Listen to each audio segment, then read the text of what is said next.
और सुबह के 8 बजे के बुलेटिन की शुरुआत 18 ब्रेकिंग के साथ। पहली ब्रेकिंग 8 बजे की। लखीमपुर के निघासन इलाके में 2 दलित सगी बहनों का शव संदिग्ध हालात में पेड़ से लटका मिला।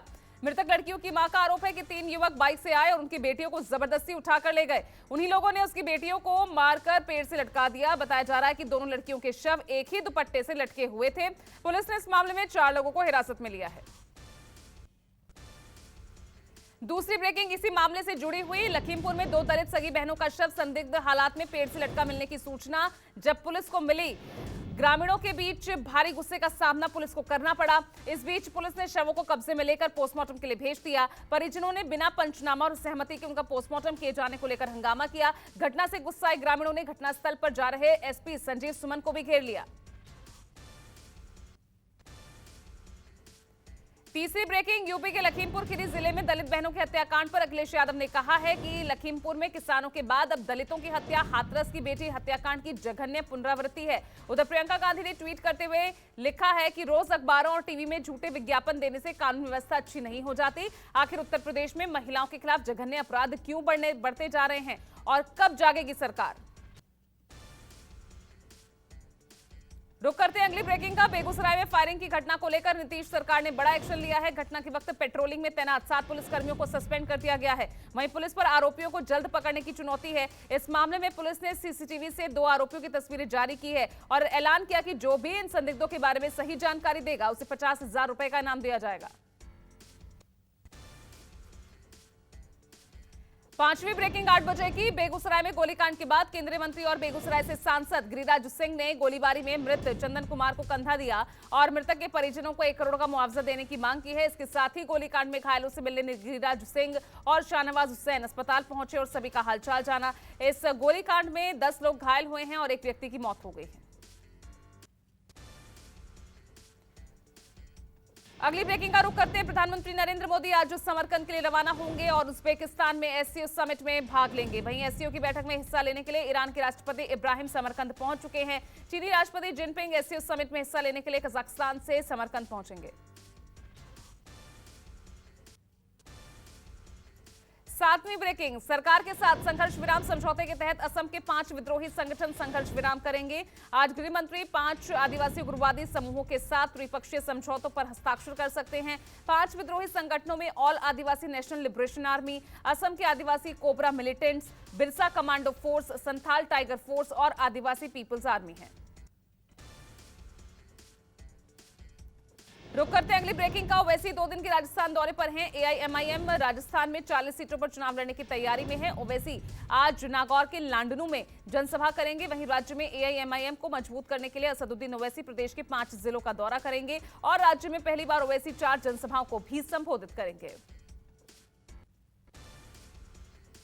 अगली ब्रेकिंग घाटी से। कश्मीर घाटी के नाडीमर्ग में 2003 में हुए 24 कश्मीरी पंडितों के नरसंहार मामले में हाईकोर्ट ने 11 साल बाद अपने आदेश को वापस ले लिया। इसके साथ ही इस मामले में सुनवाई और नए सिरे से ट्रायल का रास्ता खुल गया है। हाईकोर्ट ने इसके लिए 15 सितंबर यानी आज की तारीख तय की है। गवाहों के घाटी छोड़ने की वजह से इस मामले में ट्रायल रुक गया है।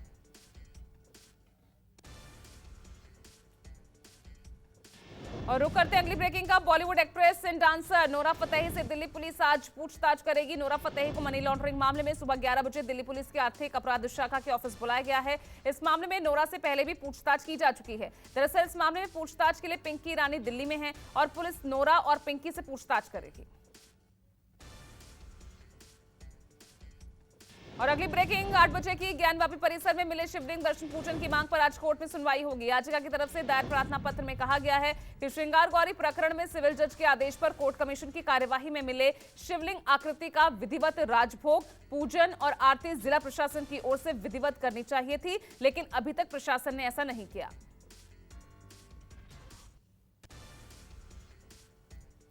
और 12वीं ब्रेकिंग। केंद्रीय मंत्री नितिन गडकरी आज ग्वालियर को बड़ी सौगात देने वाले हैं। इस दौरान सीएम शिवराज सहित केंद्रीय मंत्री ज्योतिरादित्य सिंधिया और नरेंद्र सिंह तोमर भी मौजूद रहेंगे। वो यहां 1200 करोड़ रुपए के विकास कार्यों का लोकार्पण और भूमि पूजन करेंगे। ग्वालियर में करीब 447 करोड़ रुपए की लागत से बनने जा रहे प्रथम चरण के एलिवेटेड रोड का भूमि पूजन और आईएसबीटी की आधारशिला रखेंगे। इससे एलिवेटेड रोड के भूमि पूजन से लेकर अन्य कई विकास कार्यों से ग्वालियर को गति मिलेगी। आगे बढ़ते हैं। विकास परिषद की बैठक में आज हिस्सा लेने वाली हैं और मौजूदा इकोनॉमी की स्थिति की समीक्षा करेंगी। Financial stability and development council की 26वीं बैठक है जो मुंबई में आयोजित हो रही है। उच्च स्तरीय बैठक में रिजर्व बैंक के गवर्नर शक्तिकांत दास समेत सभी फाइनेंशियल सेक्टर के चेयरपर्सन शामिल होंगे।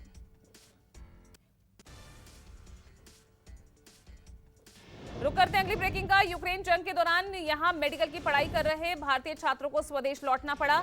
इस मामले में उन छात्रों की पढ़ाई भारत में जारी रखने की मांग वाली याचिकाओं पर आज सुप्रीम कोर्ट सुनवाई करेगा। याचिका में कहा गया है कि करीब 20,000 छात्र ऐसे हैं जिन्हें रूस और यूक्रेन में चल रहे युद्ध की वजह से पढ़ाई बीच में छोड़कर वतन वापसी करनी पड़ी थी।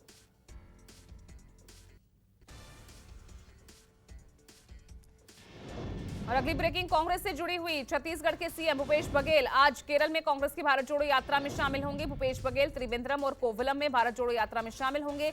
आज भारत जोड़ो यात्रा कोवलम से आगे बढ़ेगी। भूपेश बघेल की वापसी का कार्यक्रम अभी तय नहीं है। भारत जोड़ो यात्रा ने 19 दिन तक केरल के 7 जिलों में ये जारी रहेगी। 1 अक्टूबर को ये यात्रा कर्नाटक में प्रवेश करेगी। रुक करते हैं 16वीं ब्रेकिंग का। ब्रिटेन की महारानी एलिजाबेथ द्वितीय के राजकीय अंतिम संस्कार में शामिल होने के लिए राष्ट्रपति द्रौपदी मुर्मू यूनाइटेड किंगडम जाएंगी। राष्ट्रपति द्रौपदी मुर्मू 17 से 19 सितंबर को भारत सरकार की ओर से संवेदना व्यक्त करने के लिए लंदन जाएंगी। महारानी का अंतिम संस्कार 19 सितंबर को वेस्टमिंस्टर एबे में होगा।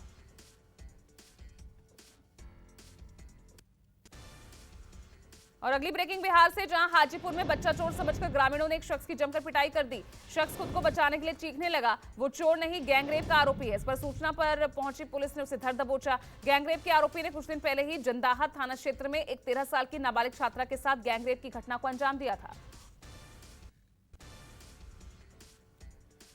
और 18वीं ब्रेकिंग, जम्मू कश्मीर में श्रीनगर के नौगाम में सुरक्षा बलों के साथ मुठभेड़ में 2 आतंकवादी मारे गए हैं। मारे गए आतंकवादी आतंकी संगठन AGUH से जुड़े हैं और उनकी पहचान पुलवामा के एजाज रसूल नजर और शाहिद अहमद के रूप में हुई। डंगरपोरा इलाके में एक विशेष इनपुट के आधार पर सुरक्षा बलों ने घेराबंदी और तलाशी अभियान शुरू किया।